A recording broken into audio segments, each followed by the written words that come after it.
Bueno, pues es un gran honor para mí presentar nuevamente al doctor Jean-Baptiste Le Pichon, neurólogo, pediatra y especialista en varios temas, como pudieron ustedes escuchar en la presentación que se hizo temprano. Y bueno, pues para cerrar con broche de oro tenemos la presentación de nuestra conferencia magistral, que es el estado del arte de las crisis convulsivas neonatales. Y bueno, nuevamente le doy la palabra al doctor Le Pichon y bueno, igual nuevamente le agradezco que esté con nosotros y que nos esté pues compartiendo su experiencia, y sé que tiene una gran pasión por la enseñanza. Tenemos muchos residentes que han venido a este evento y bueno, adelante, JB. Okay. So, Muy bien. Para quienes no han, hay alguien a quien no ha tenido la oportunidad de agradecer hoy, y es a nuestros intérpretes, y les damos una señal de nuestro aprecio por su trabajo. Muchas gracias. Voy a pedirles un favor. Me han dicho que hablo muy rápido. No creo que tan rápido como Daniel, pero me dijeron que hablo muy rápido. Así que si ven que estoy hablando muy rápido, díganme más despacio. ¿De acuerdo? A ver, todos juntos, más despacio. ¿Sí? No lo duden, por favor. De lo contrario, nuestros traductores me van a hacer señas. Ok, en la última presentación del día, siempre es un momento difícil porque todos ya están cansados, ya tienen mucha información. Así que trataré de que esta presentación sea divertida, espero.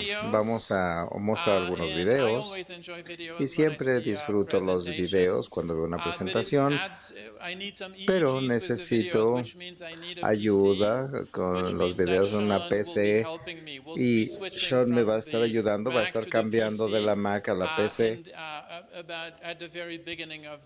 al inicio de mi presentación, pero creo valdrá la pena por razones que espero les sean evidentes. Así que nuevamente es un placer y un honor estar aquí con ustedes, dirigiéndome a ustedes.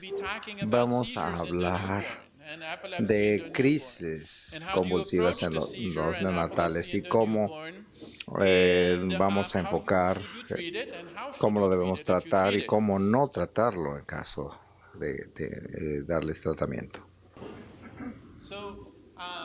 Así que no tengo ningún conflicto de intereses, y los videos que verán tenemos permisos de todas las familias para mostrarlos. Así que en general vamos a hablar del reconocimiento de este problema, también de las convulsiones. Vamos a hablar del tratamiento. Voy a hablar del fenobarbital, que sigue siendo un buen fármaco, y espero convencerlos de que sigue siendo muy buen medicamento y a menudo debiera ser nuestro objetivo el NICU. Y veremos una revisión histórica y el mecanismo de acción, el uso de la neonatología, también una revisión de las prácticas actuales y unas conclusiones. ¿Qué es lo que vamos a empezar? Vamos a empezar a reconocer las convulsiones y también cuán buenos somos reconociendo convulsiones como médicos, como enfermeras y como residentes y estudiantes y padres. Así que hubo un seminario de Eli M. Misra, un colega, y esto fue en 1984. Esto fue para mí un honor que el doctor Misra haya sido mi mentor durante mi internado de neurofisiología. Aprendí muchísimo de él y del doctor Callaway, que Me ayudaron mucho. Así que tenemos una clasificación y con regularidad vemos que esto fue algo muy heroico. En ese momento no existía las máquinas del electrocardiogramas. Había dos máquinas en la unidad de cuidados intensivos. Era un registro en papel, quizá algunos no lo creerán, pero registraba en papel. Estaba junto a una cama y el doctor Mizrahi era joven y me dijo muchas historias. Se sentaban horas viendo el bebé y viendo los resultados y comparando lo que sucedía con el bebé y con el electroencefalograma, y los residentes estaban inspirados a tomarse el tiempo para ver a los pacientes y hacer observaciones al momento de publicar sus documentos. Y se clasificaron las convulsiones en esta primera tabla que les muestro. Fueron observaciones relacionadas con una convulsión electrográfica. Si observamos las convulsiones clínicas relacionadas con las convulsiones electrográficas, vemos que caen dentro de tres amplias categorías: clónicas focales, mioclónicas y tónicas focales. Y aquí hay un tema que está surgiendo, que todo el mundo está... todo es focal. En lo neonatal todo es focal. No hay nada tal como una convulsión genuina. ¿Por qué? Porque probablemente la ionización no está completa para proporcionar un ambiente para que se presente. Así que veremos convulsiones que son unifocales, pueden ser multifocales, y estas en ocasiones se llaman convulsiones migrantes. Tratamos de no utilizar ese término porque se utiliza para un tipo específico, para una epilepsia catastrófica específica. Pero este focal son las convulsiones que están en una parte del cerebro, luego en otra parte, y lo que vemos clínicamente es un brazo que se empieza a agitar, o una pierna, o el lado derecho de la cara, y no sigue la marcha jacksoniana clásica. Recuerden cuando en el siglo XIX fue Jackson el que nos dio la mejor definición de convulsiones que teníamos hasta esta fecha, que es una descarga electrográfica del córtex cerebral, y simplemente se trata de esa convulsión que sigue un movimiento, y eso no sucede en los infantes. Así que verán aquí que hay unifocales, multifocales, semiconvulsiva, y les voy a mostrar hoy un ejemplo de convulsiones axiales donde hay palpitaciones del tronco, y las mioclónicas son muy capciosas porque pueden ser convulsiones o no, y se ven exactamente iguales. Entonces, las tónicas focales, les mostraré un ejemplo también de ellas. Y la desviación de los ojos es algo que me gustaría enfatizar. Son los movimientos oculares anormales que se reportan si existe una desviación tónica focal constante. Preocúpense si es rápida o si un movimiento rápido de los ojos. No se preocupen, y se los voy a mostrar en un segundo. Especialmente si se trata de una desviación de los ojos en el contexto de otra actividad clínica. Ahora bien, lo que también es importante enfatizar es que en los infantes, en los neonatos, las convulsiones tienen semiologías múltiples, es decir, empieza con un convulsión focal, después empieza a ser tónica focal, una desviación, y después un movimiento rítmico oral, y se va modificando. Así que, ¿qué pasa cuando el doctor Mizrahi y el doctor Callaway hicieron este estudio? Que ¿Qué estaban haciendo? Viendo la actividad clínica de la convulsión que no estaba relacionada con la actividad de las convulsiones electrográficas, y es algo que escuchamos con frecuencia. Muchísimas veces hemos sido consultados por el movimiento de pedaleo de bicicleta. En este estudio, ninguno de estos movimientos de los niños está relacionado con actividad de convulsiones electrográficas. En una forma similar, la clave es generalizado. En los infantes, generalmente las convulsiones generalizadas no se presentan. En las generalizadas, ninguna de ellas se relaciona con la actividad de convulsiones electrográficas. Y aquí es lo que son más difíciles. Las convulsiones mioclónicas, uno nunca sabe, podría ser o no ser una convulsión. Aquí es donde necesitamos trabajar estrechamente con los neurólogos. Así que, Sean me ayudará para poder transmitirles unos videos.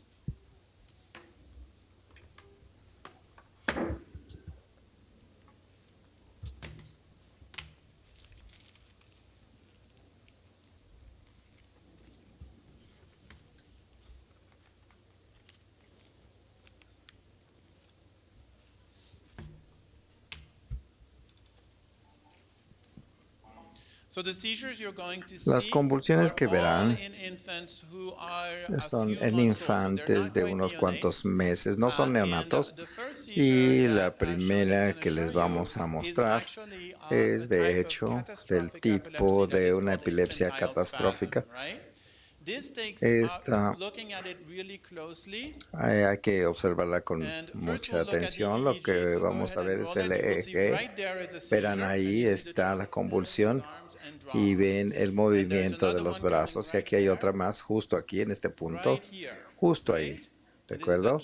Y esa es una descarga general donde el niño extiende su brazo con una arritmia, está muy oscura, que a menudo vemos una atenuación suave de voltaje asociada con esto. Aquí hay otro más. Ahí está. Sí, Sean, ¿podrías mostrar el video completo, por favor? Sí, y lo volvemos a reproducir. Les quiero mostrar los espasmos. Aquí está. Un espasmo podría ser un espasmo flexor o mezclado. Hay otro más que viene aquí. Ahí está el otro. Este es un espasmo clásico.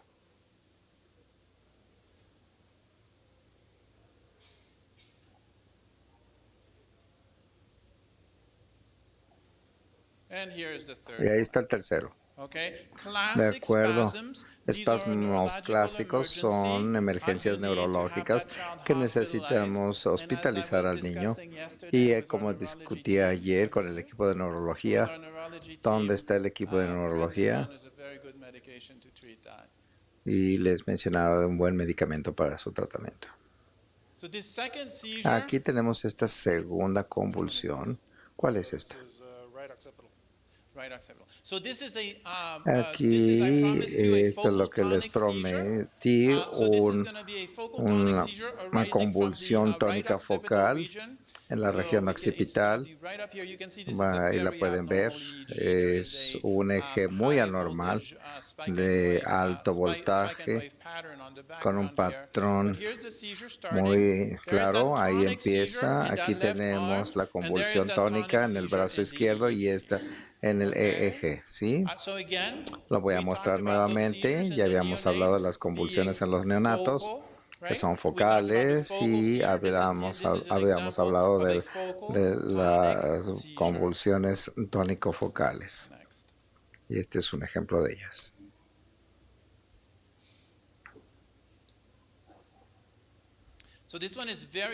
Esta es muy breve. Quiero que vean una convulsión mioclónica. La vamos a reproducir 2 veces. Y aquí tenemos la convulsión nuevamente. Ahí está. Así que la podríamos expandir. Nuevamente tenemos descarga rápida y ahí está. ¿De acuerdo? Estos son muy capciosas porque las convulsiones mioclónicas también pueden estar en el contexto de una situación normal del sueño en los infantes. Tendríamos que colaborar con los neurólogos para poderla determinar claramente.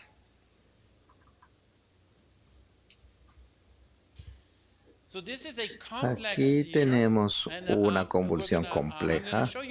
Les voy a mostrar el inicio de la misma y su inicio realmente no empieza. De hecho, se los muestro porque aquí tenemos al infante y no ven nada. Aquí ya empezó, en el occipital derecho y nada sucede. Y esto es un tema recurrente. Hay muchas convulsiones en la unidad de cuidados intensivos neonatales y no vemos nada que suceda clínicamente. Esto va a evolucionar, entonces los voy a dejar que corra para que ustedes lo vean.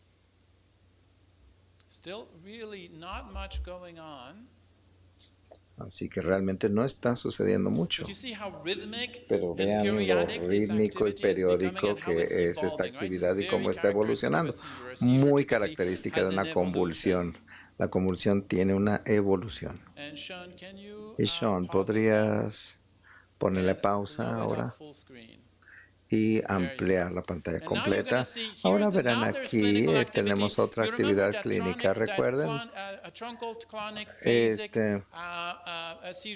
convulsión del tronco crónica, aquí está. Está relacionada con este patrón de respiración muy anormal, arrítmico. El tronco, de hecho, está desarrollando movimientos de la boca y aquí la clave es que los movimientos de la boca son extremadamente rítmicos. Los infantes tienen movimientos de la boca continuamente y se reporta la mayoría de las veces no es una convulsión. Sin embargo, si el movimiento es rítmico de la boca, entonces tendríamos que pensar en una convulsión.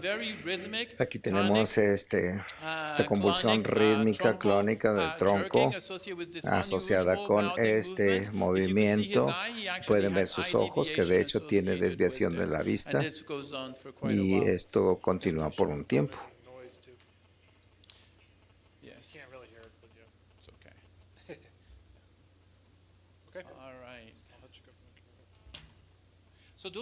Así que estos son algunos ejemplos de convulsiones. He debatido si se debieran presentar cosas que no son convulsiones o no, pero decidí no hacerlo porque esto nos tomaría muchísimo tiempo.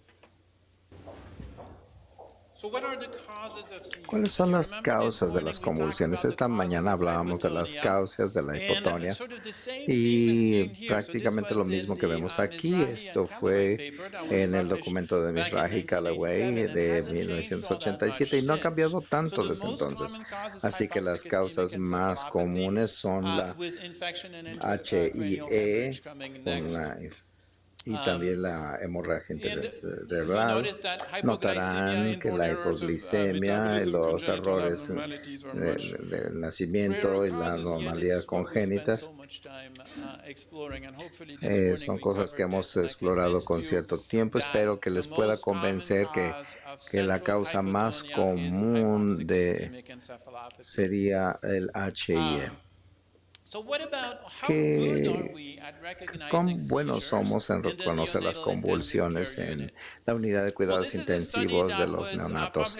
Esto se publicó en 2008 en los archivos de Disease in Childhood, Fetal and Neonatal Edition, y se trató de la observación de varios infantes y la conclusión. Si vemos esta tabla, tenemos dos infantes. Aquí tenemos las convulsiones EEG registradas por el EEG. Aquí tenemos las que están documentadas por el personal, ya sea por médicos o enfermeras, y aquí tenemos las convulsiones correctamente identificadas. Aquí tenemos 205 35 en total. 32 fueron reconocidos por médicos o enfermeras. 25 fueron identificadas correctamente, lo cual significa que 180 no las capturamos. Y en estos 3 niños que tuvieron 0 convulsiones electrográficas, 26, 31 y 10 fueron reportadas por nosotros. Y yo sé mejor que otros porque los neonatales son tan difíciles de identificar. Así que la conclusión de este documento es que el 50% de las convulsiones son subclínicas, el 50% de ellas. Y más del 70% de las convulsiones reportadas por profesionales de cuidados de la salud no tuvieron una correlación electrográfica y por ende no fueron convulsiones.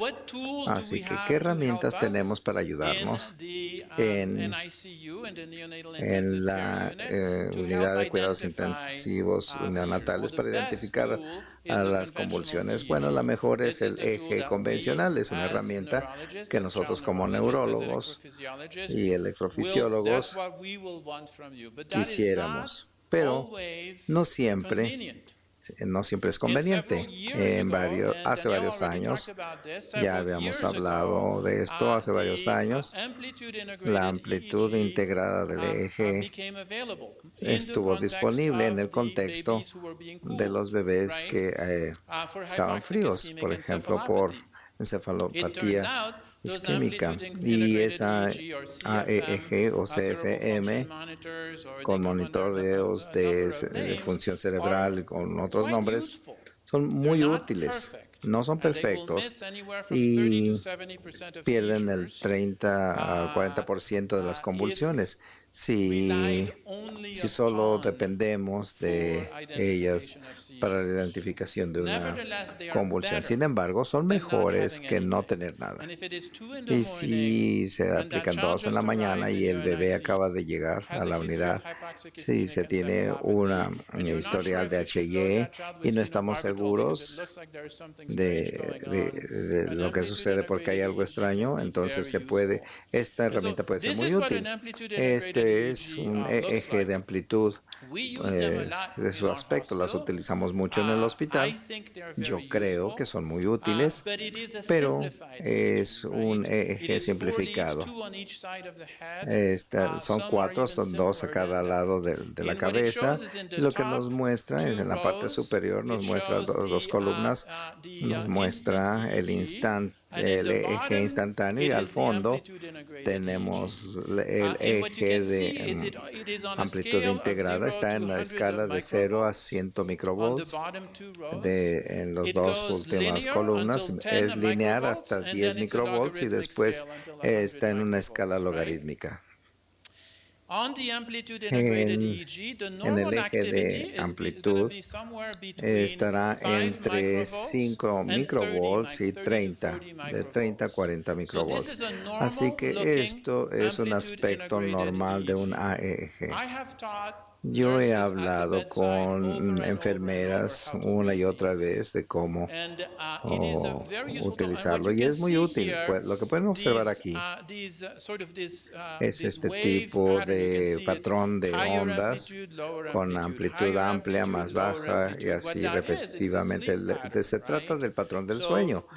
Así que este es el momento en que se duerme y despierta el niño, de forma tal que tenemos una onda delta de alta amplitud y una baja actividad durante el sueño en un bebé normal con una actividad normal. Pues bien, y este otro infante, lo que sabemos de inmediato es que hay un par de cosas problemáticas. En el primero, si observamos la actividad de la línea de base, es de casi 0. En un bebé a término, este es un EEG a supresión. Este sería un EEG catastrófico. De inmediato podríamos ya tener información. ¿Qué más vemos? Vemos estos saltos de actividad aquí, aquí y acá. aquí, acá, aquí y aquí. Recuerden que son multifocales en los infantes. Todos estos saltos son convulsiones. Aquí se trata de un infante con convulsiones y en la longitud de onda pueden ustedes cómo se presenta con mucha regularidad. Pero aquí hay algo capcioso. Es bueno para los infantes a término, pero para los prematuros es riesgoso. ¿Por qué? Porque el EEG de los infantes evolucionan a través del tiempo, o del neonato evolucionan con el tiempo, y ahí es donde se hizo el trabajo pionero de Mizrahi, en donde todos los neurólogos deben leer y les puedo compartir los artículos. Pero lo importante aquí es que en esta edad el patrón va a evolucionar de una traza discontinua, y siempre hago que mis residentes les perturba que todo lo que es importante en la neurología fue inventada por los franceses, por lo cual tenemos estas palabras importantes en francés. Entonces la traza discontinua en francés y es el patrón normal en un infante que tiene un razonamiento fisiológico, y esta traza discontinua hay poca actividad con brotes de actividad. En este EEG se ve como un patrón de supresión. Entonces necesitamos ser muy cuidadosos en el uso del AEEG. Del electrocardiograma integrado, cuando estamos haciendo esta distinción. Entonces, este es un estudio de muchos que se han hecho desde entonces. Lo que es interesante analizar es que este es el impacto de la amplitud integrada en el electrocardiograma versus el control contemporáneo, que es los bebés que se diagnosticaron con el EEG tradicional. Lo que quiero yo transmitirles es que se fijan en el tiempo del diagnóstico cuando hay una encefalopatía isquémica tóxica. Esa era de 1.2 versus 6.2. Entonces, esa es una diferencia significativa. Estos bebés pudieron haber estado en ese estado todo el tiempo y no lo vieron. Y lo mismo si no hay encefalopatía hipóxica isquémica, puede ser 1.6 a 2.2. Entonces, no es tanto tiempo, pero aún así es un tiempo significativo, una diferencia significativa. Entonces, no hacía mucha diferencia en términos de los estudios de imágenes que se obtuvieron, pero sí tenía un gran impacto en qué tan pronto el electrocardiograma se obtenía. Entonces, en mi opinión, y bueno, no sé si los colegas están de acuerdo o no, pero en mi opinión, el electrocardiograma es una adición muy útil. No puede reemplazar uno tradicional, pero este de amplitud integrada sí es una adición muy útil. Y obviamente se tienen que hacer el electroencefalograma que cualquier niño que tenga convulsiones o sospeche convulsiones, y yo he visto el equipo que tiene aquí, es sorprendente, es muy bueno, me quedé muy gratamente impresionado. Tienen ustedes algo especial en su capacidad de hacer ese monitoreo continuo de sus bebés, que es algo de aplaudírseles, ¿eh?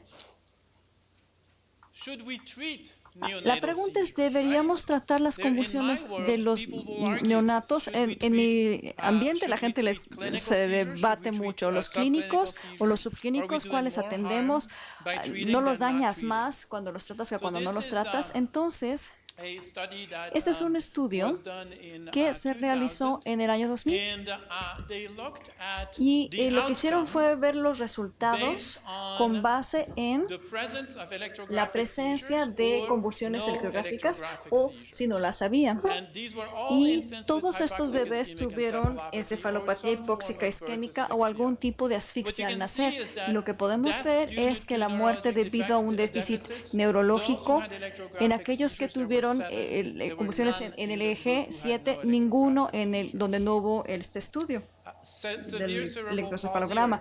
Cuando hubo muerte cerebral o parálisis cerebral, 11 en el grupo con las convulsiones, 1 cuando no se hizo el registro del electroencefalograma. Niños que caminaban a 18 meses, perdón, que no caminaban a los 18 meses, 8 en el grupo con las convulsiones EEG y 1 con los que no se les hizo esa imagen.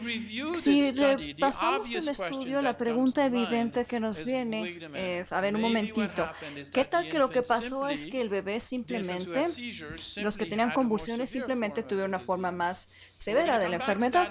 Vamos a regresar a ese punto en un momento. Solo quiero señalarles otra vez el trabajo de Grahi y Kellaway que hicieron en el 87, publicando en 87. Y aquí ellos muestran los resultados a corto plazo y si se fijan, todos estos niños que tuvieron convulsiones electrográficas, una tercera tuvo resultado normal a final de cuentas versus 2/3 partes que no les fue bien. Entonces, si vemos los porcentajes que están acá, acá y acá, y acá, pueden estar muy simplificados. En una tercera parte les fue bien, 2/3 partes no les fue bien. Vamos a regresar entonces al concepto de los resultados. Son peores porque el niño estaba más enfermo. Entonces, este es un estudio en que trataron de hacer un control. En 77 neonatos que tenían un riesgo de una encefalopatía hipóxica isquémica vieron una calificación de los daños de las convulsiones, del daño cerebral, sacaron calificaciones de la espasticidad motora y también hicieron análisis de Wechsler a los 4 años de edad. Entonces, estos niños les dieron seguimiento 4 años. Lo importante es que este estudio, su intención fue tratar de ajustar la severidad de un daño cerebral. Y si se fijan, los bebés con convulsiones severas tuvieron un IQ de 64 cuando no estuvo ajustado a la magnitud del daño, 67 cuando estuvo un ajuste del daño cerebral. Los niños se encontraron como en un 80 en este caso y cuando no hubo convulsiones, pues ahí no hubo diferencia en el IQ. Este tipo de información pudiera señalar el hecho de que las convulsiones sí están asociadas con un resultado posterior negativo. Entonces, ¿qué hacemos para las convulsiones, para las crisis convulsivas? Espero haberlos convencido de que sí hay que tratarlos en una unidad de cuidado intensivo. ¿Qué hacemos para ellos? Tenemos un medicamento que lleva toda la vida con nosotros, el fenobarbital. Pues vamos a hablar un poquito acerca del fenobarbital. Hubo un asunto cuando se cumplieron los 100 años de la medicina en el 2012, en donde todo este tema se descubrió. Es un agente antiepiléptico que se descubrió en 1911. Para el 2011, esta revista Epilepsia sacó una edición especial acerca del centenario del fenobarbital. Se los recomiendo, está divertido leerlo. Entonces, comenzamos con la identificación del ácido barbitúrico. El ácido barbitúrico por primera vez se sintetizó por Adolfo von Baeyer y aquí hay un pequeño trivia. ¿De dónde viene el nombre de ácido barbitúrico? Hay varias historias que circulan acerca del origen del nombre y uno de los cuentos que a mí me gusta es que Adolf von Baeyer tenía una amiguita.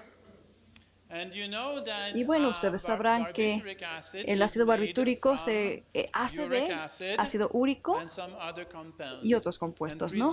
Y se supone que él obtuvo el ácido úrico de su amiguita, la orina, de nombre Bárbara.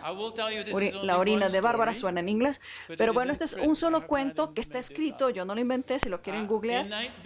Pero ahí está. El problema con el ácido barbitúrico, y de hecho ganó el premio Nobel por esto, el problema con...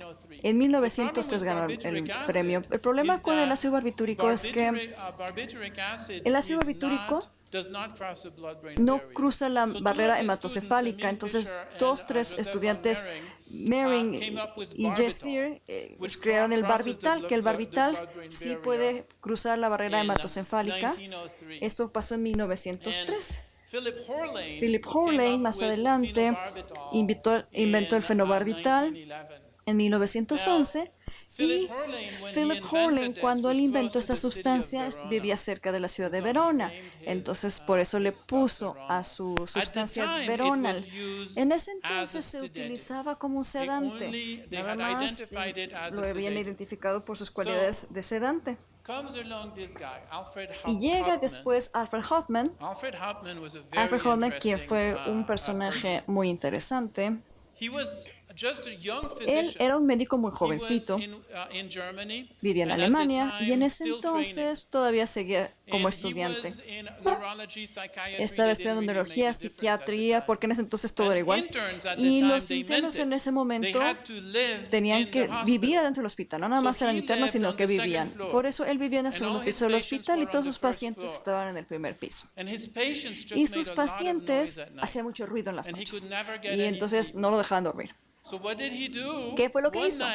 Pues una noche a todo lo de paciente les dio fenobarbital. Duérmanse ya, para que lo dejaran descansar. Y la vida media del fenobarbital es de 70 horas, ¿verdad? Entonces, ¿qué creen que pasó?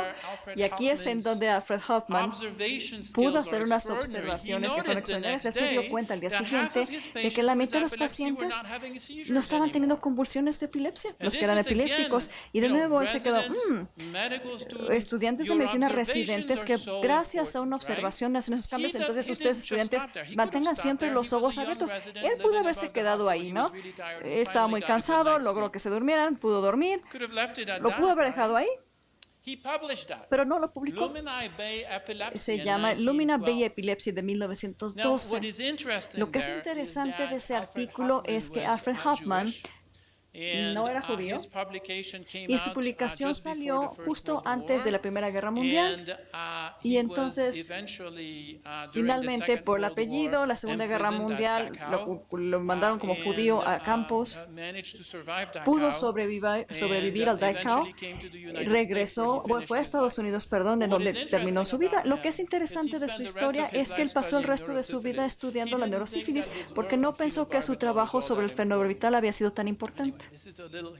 Ahí está, un paréntesis anecdótico. A mí me encanta la historia. Y bueno, espero que es para más para despertarlos un poquito. ¿Cómo es que el fenobarbital funciona? El fenobarbital funciona a través de los receptores GABA, es decir, potencia esos receptores. Robert McDonald en 1977 mostró este estudio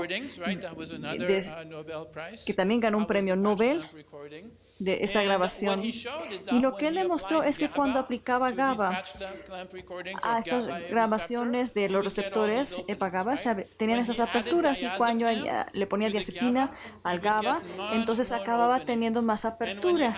Y cuando le añadía fenobarbital, tenía estas aperturas muy grandes. Entonces, el fenobarbital es un agonista del receptor GABA. El receptor GABA son pentaméricos en el canal que tienen un fluido de flúors. Entonces, los residentes, a ver, entre ustedes, tal vez no quieren recordar nada de esta presentación de los potenciales aprendidos, pero sí es importante, ¿eh? Esta partecita. Las neuronas normalmente están sentadas a menos 97 milivoltios. Y si tienen un agonista del receptor GABA y le echan cloruro a la neurona, ¿qué es lo que le pasa a esa neurona? Va a hiperclorizarse, se va a hacer más negativa y como resultado de hacerse más negativa, va a ser mucho más difícil de que se despolarice, ¿verdad? Bueno, esto es importante porque esto es lo que le están haciendo a los cerebros cuando a los pacientes les dan fenobarbital. ¿Qué más está actuando en el mismo receptor?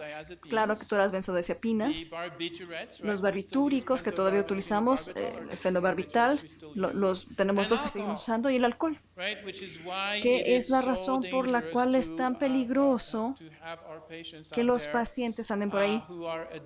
Si son adictos a las benzodiazepinas, cuando toman alcohol, aparte de eso, otro paréntesis. Ahora, esta es una parte fascinante de la neurofisiología. GABA es excitatorio en un infante, en un bebé prematuro. ¿Quién lo iba a imaginar, verdad? En el neonato es excitatorio. Entonces, en teoría, si le das un fenobarbital a un bebé sumamente prematuro, le vas a generar excitación y vas a tener peores convulsiones. Ahora, ¿por qué pasa esto? ¿Por qué? Bueno, se debe a que en el desarrollo del prematuro, del bebé, hay un cambio que se da entre dos transportadores.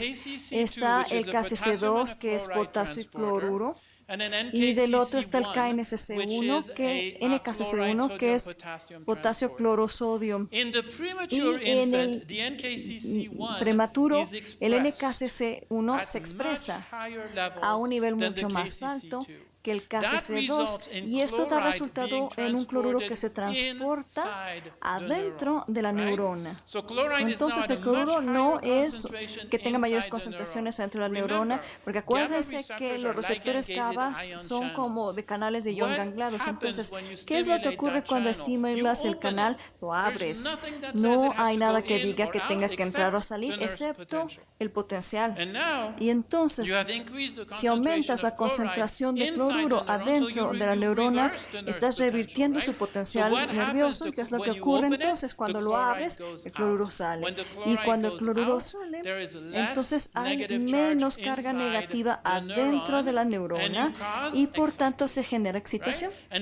Y esto fue probado fisiológicamente hablando en las ratas de laboratorio. Se puede ver cuando se les aplica GABA a ese canal en donde tienes una depolarización, una excitación. Sin embargo, más adelante en el desarrollo, que pasa ya casi cuando los bebés llegan a término, ahora el KCC2, el canal nuevo, toma control y es el que funciona para nosotros.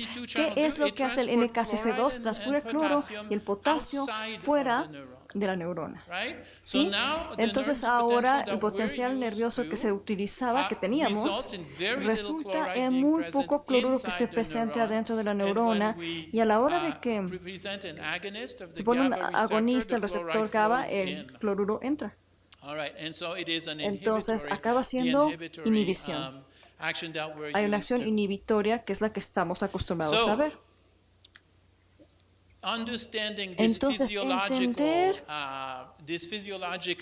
esto desde la fisiología es importante. ¿Qué es lo que ocurre? Si se fijan ustedes, esta es la expresión de las diferentes corrientes, y la más baja que está aquí es de un prematuro versus un nuevo término. El prematuro resulta con estas dos líneas superiores que son el KN, el receptor NMDA y el GABA, es decir, las excitatorias, los glutamatos. Y las líneas de abajo son GABA, excitatorio e inhibitorio. Podrán ver entonces que el GABA excitatorio disminuye a la hora que nos acercamos más a la fecha de término, y el excitatorio toma el control, mientras que en la excitación normal del receptor de glutamato se da mucho más tardío. ¿Por qué es esto importante? Porque el neurotransmisor excitatorio que existe en el embate prematuro es GABA, nada más. Ahí no hay receptores de glutamato en los bebés muy prematuros, ¿sí? Bien. Entonces, mucha teoría, ¿verdad? Pero bueno, creo que es algo que vale la pena platicar. Pero entonces el fenobarbital sí funciona para una convulsión de un prematuro, un neonato. Este es un estudio que a mí me gusta mucho, de 14 bebés, pero si se fijan, muestra la duración de las convulsiones después del fenobarbital. Entonces, esto es pre-tratamiento, 1 hora después del tratamiento y 12 a 24 horas después de. Y para 4 de estos bebés hubo una cesación completa de las convulsiones, no regresaron. Sin embargo, para los próximos 10 pacientes hubo un poquito de respuesta inicial, pero después ya dejó de funcionar. ¿Cuál es el punto aquí? Los bebés eran más saludables. ¿Qué me acuerdo yo de este estudio? Que el fenobarbital es un medicamento bueno, que funciona, pero funciona mejor en los bebés más saludables saludables, y si no funciona después de que ya lo intentaste un par de veces, a niveles significativos, 30, 40 o hasta 50, si el niño está intubado, cambia algo más. No sigas metiendo fenobarbital, porque en ese momento ya no te va a dar ningún efecto. Entonces, el fenobarbital sigue siendo el medicamento antipiléptico que más se utiliza en el mundo desarrollado, y les voy a mostrar que sigue siendo el número 1. También en las unidades de cuidado intensivo de bebés prematuros en los Estados Unidos. Y si se fijan ustedes, en este estudio tienen una tasa de respuesta bastante buena. Fíjense, por ejemplo, aquí en esta gráfica, más del 50% de estos bebés a una edad de 6 meses, 12 meses y luego 24 meses, todos tuvieron un 75% de respuesta a la convulsión, es decir, una respuesta completa casi. Y eso es tan bueno, si no es que mejor que cualquier otro medicamento antiepiléptico que existe en la actualidad. Y si se fijan en esto, este fue un estudio muy grande que hizo Brody en el 2012. Este es el seguimiento de la curva de retención. Entonces, siempre pensamos en el fenobarbital como un medicamento que es sedante, que no hay que darse todo el tiempo, pero la curva de retención fue bastante buena. Entonces, el fenobarbital en la unidad de cuidado intensivo, esta es una investigación que se hizo de neonatólogos, neurólogos y residentes. Y si se fijan, el fenobarbital, 72% de los neurólogos era su medicamento de elección. Su primera línea de defensa con el lorazepam venía en un segundo lugar cercano. Entonces, fíjense, levetiracetam va hasta abajo. Tal vez ya se use más que desde aquella época, pero lo que yo quiero enseñarles es que fenobarbital sigue siendo efectivo. ¿Es bueno o malo para los bebés? En este caso, lo que este estudio hizo fue, preguntarse, ¿deberíamos seguirle con el fenobarbital o no? Estos autores vieron la frecuencia de las convulsiones si es que se dejaba la administración del fenobarbital antes de darlos de alta de la unidad de cuidado intensivo, y vieron que no había diferencia. La lección es que trates con fenobarbital, pero no se lo sigas dando, por ejemplo, para una encefalopatía hipóxica isquémica, a menos de que sigan teniendo epilepsia. Y en mi práctica, yo lo que he visto es que los niños los mantengo 3 a 6 meses en fenobarbital, y después, si hay que cambiarlos de medicamento antiepiléptico, los paso a algo diferente. Este fue un estudio que analizó los resultados cognitivos del fenobarbital en un periodo de 4 años a diferentes porciones de dosis. Y si se fijan, se ve mal, ¿no? Ese es el bretoxital y ese es el fenobarbital. Todos sus resultados cognitivos se ven como horribles. Pero si nos fijamos más allá en el estudio, podemos ver que la probabilidad de parálisis cerebral era mucho más alta en los pacientes con fenobarbital que en los pacientes con levetiracetam. ¿Qué es lo que pasó en este estudio? Que los neurólogos nada más son un medicamento con el que se sentían cómodos para los que estaban más enfermos, entre más enfermos. Entonces, este estudio tendría que tomarse con un grano de sal. De hecho, y esto lo mencionó ya Daniel el día de hoy, a la hora de que uno ve el efecto del fenobarbital en las calificaciones de IQ, tiene muy poco, si es que tiene algún significado o algún impacto. Y quité otros estudios de esta plática porque se nos acaba el tiempo. El único medicamento antiepiléptico para las mujeres embarazadas, cuando las mujeres lo tomaban, el único medicamento antiepiléptico que tuvo algún efecto fue el valproel, que bajó el IQ de los bebés en 10 puntos.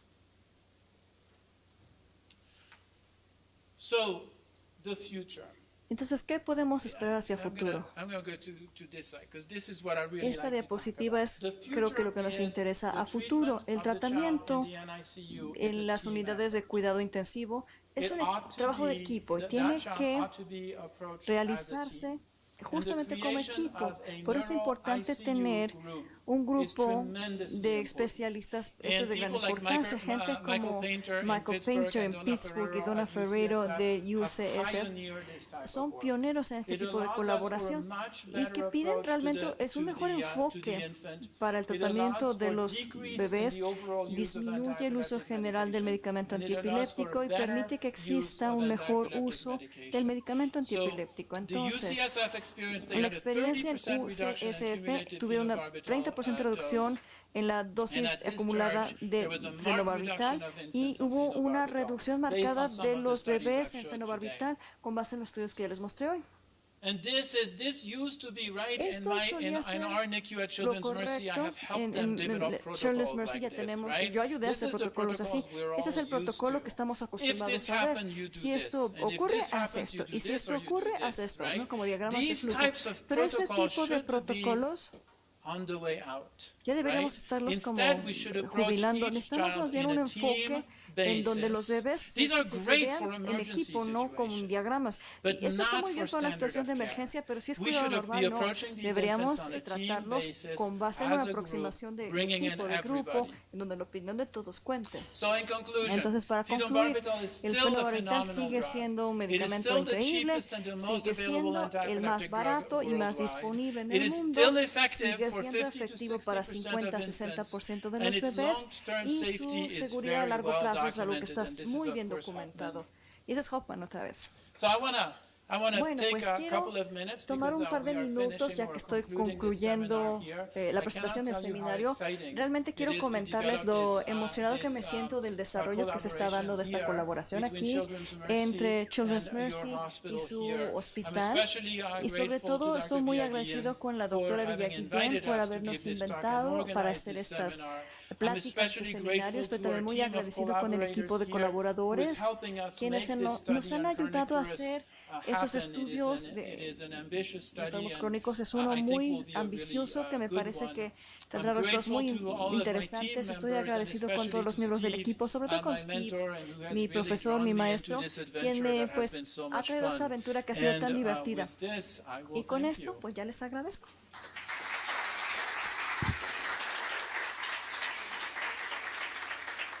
No sé si tienen algún comentario o pregunta. Sí. Hi. Do you recommend use the recognized software as a tool for identify seizure in the AEEG? I don't like it. I think it is much better to teach the nurses. The nurses can be taught how to recognize seizures. Every resident in this room should know how to read an AEG. The problem with this software is I don't trust it. It will misinterpret all sorts of noise as seizures. It will not know that it's looking at a preemie, and so it will call a seizure when there is not one because it's reading tracé discontinu. So I don't like the automatic. I think you should take the time every morning when you go at the bedside to review the entire study, and during the night the nurse should have put the mark where she thinks there was a seizure. Does that make sense? Okay. ¿Alguien más? Bueno, pues sí, David. Subclinical seizures are so often in this population, so that means that every child in NYCU should be continuously monitored with an EEG? That is a fantastic question. So there is a very strong argument to monitor every child in the NICU.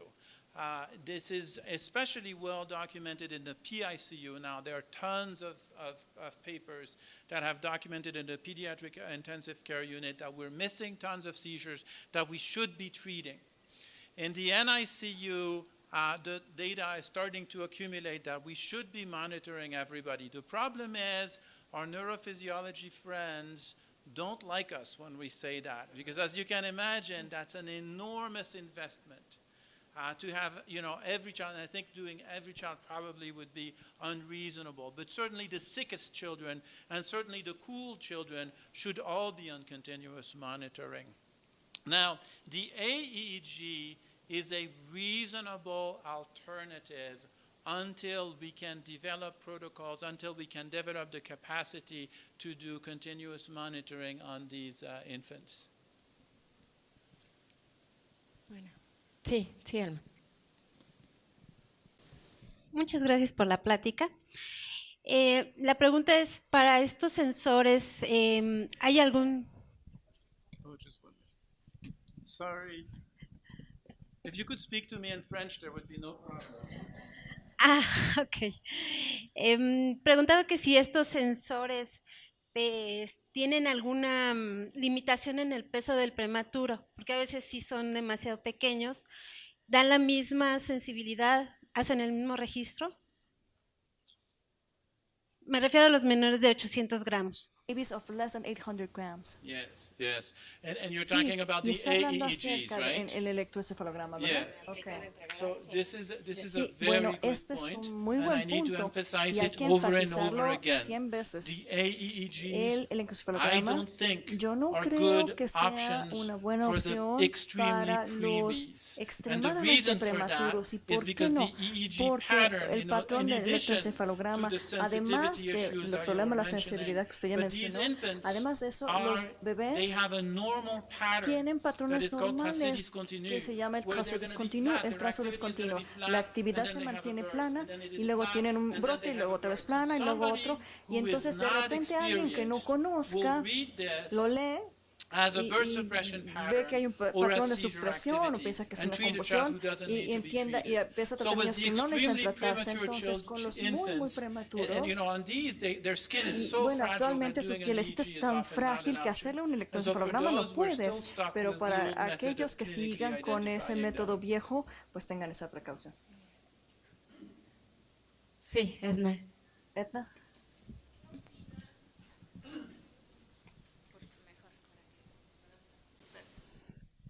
¿Qué opina del el mayor uso que se le está dando al levetiracetam actualmente?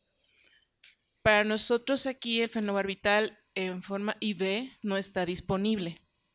Entonces es cada vez más común utilizar el levetiracetam.